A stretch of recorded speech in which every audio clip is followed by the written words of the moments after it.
4G Capital is a fintech business credit company.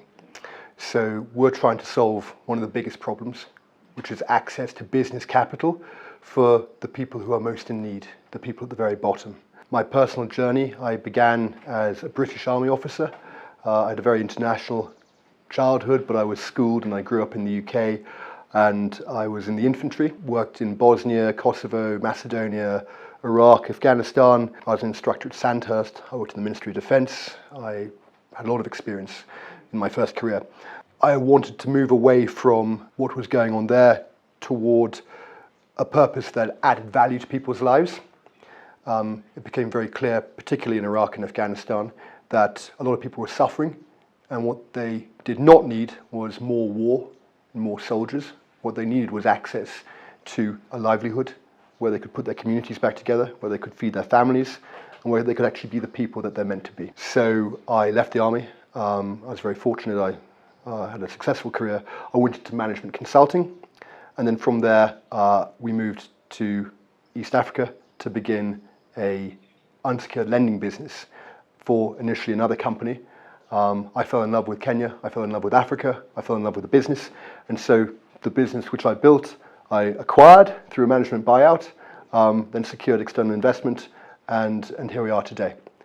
We began with one office in Wangigi to the northwest of Nairobi, where I was the first branch manager, just me and two other people, with a Nokia phone, doing M-Pesa loans to mama mbogas.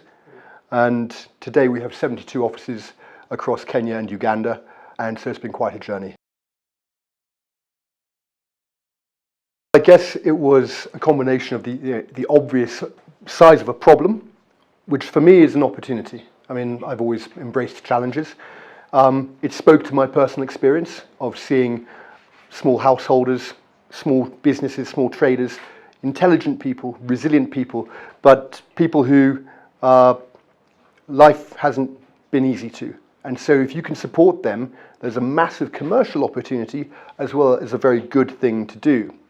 So Kenya's sort of, in a way, almost the home of African microfinance. It's the home of tech innovation. And yet there are lots of problems still not being solved. So rather than compete with banks or other lenders or MFIs, we thought we could do something completely different and solve that problem. It's a finance gap in sub-Saharan Africa is $331 billion, and in Kenya about $19 billion. So we have not only this access to the right financial services, not just loans, the right financial services to grow businesses, but also a knowledge gap. And so that's what 4G Capital does. We provide the loans, but we also provide enterprise training. So you get the knowledge as well as the right size, right duration credit line for your particular business. And I guess that's what makes us different.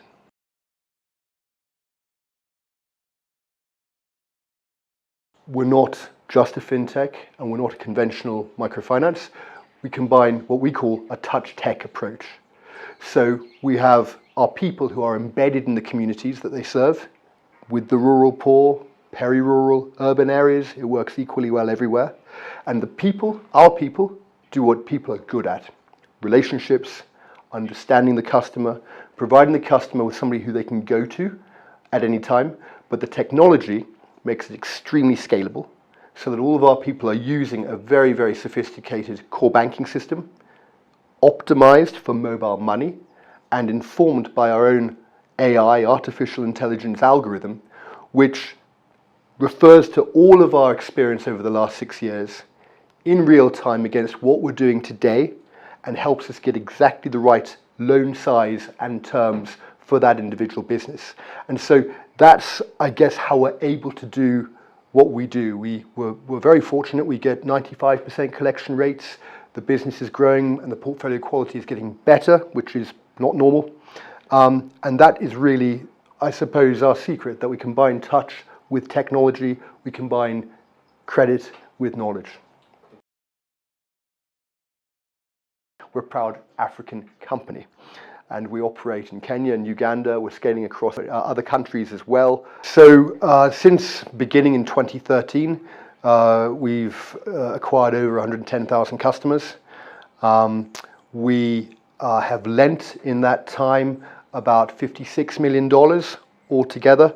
Going forward over the next 12 months, we're looking to lend the same amount again, whilst maintaining portfolio quality and maximizing client success. Our clients, on balance, will increase their revenue by an average of 82% over the course of a year, and therefore we've been able to enjoy very similar success. Our revenue has grown over 100% quarter on quarter, year on year for the last 3 years. What I think is the most important sector in the world, it's the informal traders, the informal economy of sub-Saharan Africa. So across Africa, you're talking at 60% of GDP. It's huge, and it's getting bigger as population grows, and it's getting bigger as the formal employment opportunities aren't able to keep pace with this population growth. So the entrepreneur is the most important person in the world because they create value and they take risk. And my customers and I have a great deal in common. We're all trying to make a living and make a better future. So that sense of alignment is very, very powerful for us. They are really incredibly resilient, incredibly brave. Some of them will be on $2 to $5 a day, 20 to 50, 500 bob, 200 to 500 bob a day, take-home disposable income. Some of them become quite powerful. They can have, proper established shops looking at hundreds of thousands of shillings worth of inventory, but they cycle very quickly. We configure for fast-moving businesses, so people who can buy and sell their inventory within a 30-day period. So that informs our average loan size, which is about 12,500 bob, $120, okay, for about 20 days. And so these people will buy, whether they're mum and boga, buying bananas at 12 cents a pound, selling them at 63 cents a pound. It's like a 400% markup. It's fantastic. But they need the credit line to be able to buy and sell so that they can really, move fast. Otherwise, they have cash flow problems. So that's the problem we solve. They are across a number of different sectors. They're not all agricultural value chain, about a third. We've diversified so we can help fast-moving consumer goods, general stores, and other businesses like seamstresses, bakeries, people like that. But the point being always that this is business-to-business working capital. It's not consumer finance, because when vulnerable people live on credit, they stay vulnerable and they stay poor. And I didn't have a lot of money when I was growing up. I know what it's like to be in that position. And the way out of it is to grow your business, grow your take-home, manage your finances, manage your cash flow, and that's really what we're looking to help people do.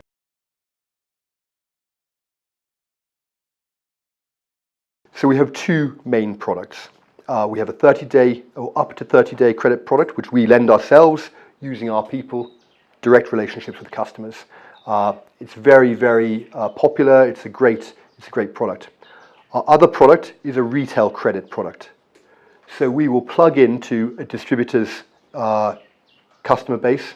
We partner with Procter & Gamble. We partner with Technoserve, a number of other multinationals and Kenyan distributors. So they are then able to sell on credit rather than cash on delivery. That will boost the partner's sales by an average of 35%. The customer's revenues will go up by 82%. So it's a virtuous triangle where our partner grows, the business that they are selling to grows, and of course, we're able to reach more people and fulfill our mission. So how do you make those partnerships work? And you mentioned e-commerce. It's exactly that. It's getting technology integration. So we have APIs, automatic program interfaces, which can plug in very well to other people's systems. We've got our own in-house technology. It's the best in the industry, even if I say so myself. And that allows us really to evolve from a single service business into a multi-sided platform where customers can engage with us through social media, WhatsApp, through USSD, through old feature phones, or smartphones if they have them, online or through distribution partners, as well as being able to engage with our contact center, our field staff, and indeed talk to us through our partnerships. So that's extremely exciting. We want to play our role in Kenya's and Africa's economic development. We want to be part of this amazing growth story. We think that we have a role to play in the world's Sustainable Development Goal evolution by helping these small businesses grow. What we want to do is prioritize customer success. Pricing is the most important question, especially in credit. If you get the pricing model wrong with credit, people get into a lot of trouble. So we design our price point by understanding the customer's business dynamics. So we need to understand their buy-at, their sell-at point, their personal expenditures, their personal circumstances. And so our experience over the last 6 years has given us a really good understanding of our customers. We talk to our customers all the time. They get automatic feedback surveys, so we can understand, are we working for you? Are you succeeding as a result of what we're doing? So we basically look at what the customer's take home is and make sure the price point is under a third of that. Because if you go above that, then they struggle to repay the loan. So if you've given them a loan for their business and they can't repay the loan, then they're in trouble and you're in trouble and it's not working, it's a fail. So our customers tell us that we get it right. We have a net promoter score of 72, which is over double the industry average for financial services. We're told by our customers that 97% of the loans are used for business purposes. They get 95% increase in sales. And so that leads to these fantastic customer success stories. Our prices are risk-based. They're based on the totality of the value, but they're also designed with customer protection front and center. So if you repay your loan earlier, it's cheaper. So that encourages good repayment behavior. Rate caps lock out the most vulnerable people. Because before you impose a rate cap, you have to ask any lender, what's your cost of capital? Okay, and I guarantee you that there is not a lender in the market that's come here that has a cost of capital that is less than 14%. Okay, so that law risks driving a lot of responsible companies out of business. Not us, I'm glad to say, because we're compliant with the intention of that, but it's the wrong way to go. We saw Finca, wonderful microfinance, go completely out of business in Kazakhstan because Kazakhstan government imposed a rate cap, leaving millions of people vulnerable. Okay, this has happened again and again around the world. So rate caps are the wrong way to go. What I would like to see is this excellent intention by the Kenyan Parliament to protect the most vulnerable, to be informed by what is meant by customer protection. Market conduct, good behavior, transparent pricing, data protection, okay? Because then customers will be able to make informed choices and get the right products for their needs, okay? But if you're going to do a rate cap for the lender in the marketplace, then you have to do a rate cap for the investor behind that lender.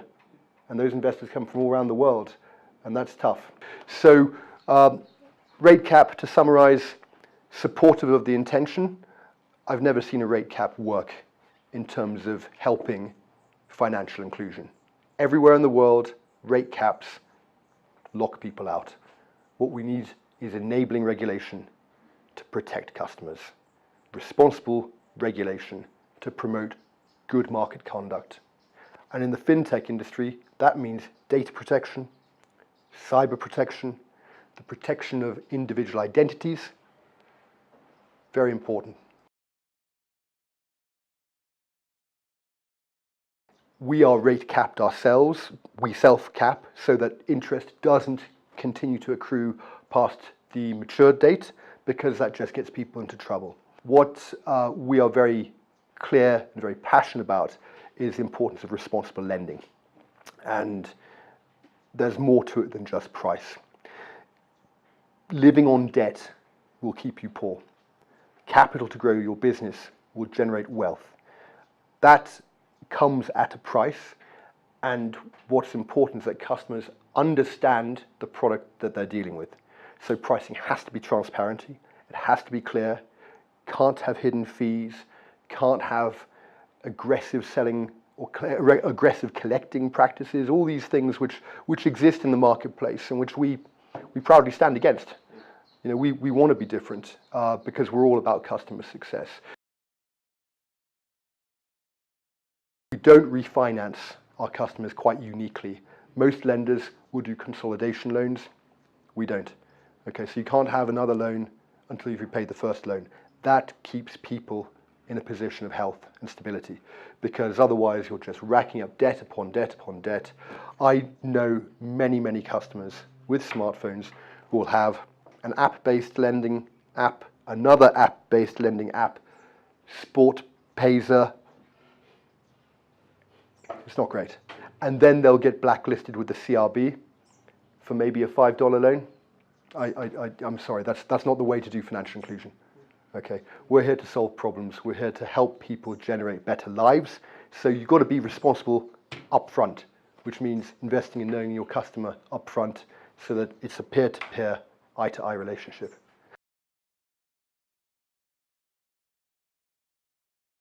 Up until now, we've only had one, actually. We had our seed investment round. I took the initial risk on the management buyout. So we then secured our seed round funding with a combination of global investors. So very happy to pay tribute to Zephyr Acorn Fund, based in New York, to Lateral Capital, also based in New York, to the Alpha Mundi Group, based in Geneva, to Sanu Capital, based here in Nairobi, and to all of our other supporters who have been absolutely fantastic. We could not do what we're doing without them. Yeah, we have extremely good supporters. We've been very fortunate, but we work hard at it.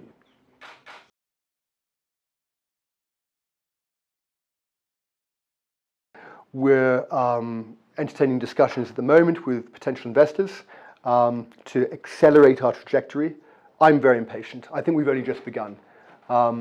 Any achievement we might have had so far is a drop in the ocean compared to the amount of people who need to be helped. Okay, so we've only just begun.